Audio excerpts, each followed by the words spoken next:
இந்தியாவுக்கும் சவுத் ஆப்பிரிக்காவுக்கும் இடையிலான முதல் டெஸ்ட் மேட்ச்ல நம்ம இந்தியன் கிரிக்கெட் டீம் வெறும் ஒரு 30 ரன் வித்தியாசத்துல தோல்வியை சந்திச்சாங்க. ஒரு பக்கம் நம்ம தோல்வியை சந்திச்சிட்டோம் அப்படின்னு சொல்லி நம்ம ஃபேன்ஸ் டிசப்பாயின்மெண்ட் ஆனாலும், இன்னொரு பக்கம் சுப்மன் கில்லோடைய நெக் இன்ஜுரி எல்லாரையும் வருத்தத்துல ஆழ்த்திச்சு. ஃபர்ஸ்ட் டெஸ்ட் மேட்சோடைய செகண்ட் டேல அவர் பேட்டிங் பண்ணிட்டு இருக்கும்போது அவருக்கு கழுத்துல ஒரு இன்ஜுரி ஆனது ஏற்பட்டது.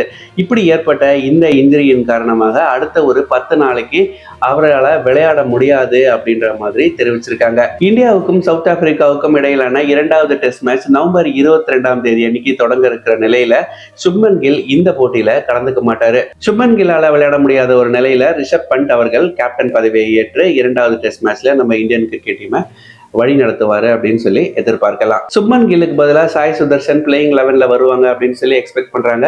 இந்த 2 டெஸ்ட் மேட்ச் கொண்ட சீரீஸ்ல முதல் டெஸ்ட்டை நம்ம தோத்த ஒரு நிலையில அடுத்த டெஸ்ட் மேட்சை நம்ம வின் பண்ணியே ஆகணும் அப்படின்ற ஒரு கட்டாயத்துல இருக்கும். லாஸ்ட் 25 இயர்ஸ்ல சவுத் ஆப்பிரிக்கா நம்ம இந்தியாவில் ஒரு டெஸ்ட் சீரீஸை கூட வின் பண்ணதில்லை. இந்த மேட்சை நம்ம டிரா பண்ணிட்டோம்னாலோ இல்லை தோத்துட்டோம் அப்படின்னாலும் அவங்க முதல் முறையா ஒரு டெஸ்ட் சீரீஸை நம்ம இந்தியாவில் வின் பண்ணிடுவாங்க. ஸோ ரிஷப் பண்ட் தலைமையிலான இந்தியன் டீம் இதை தடுக்கும் அப்படின்னு சொல்லி நம்ம எதிர்பார்க்கலாம். இதே மாதிரி நிறைய தகவல்களுக்கு இணைந்திருங்கள். நன்றி, வணக்கம்.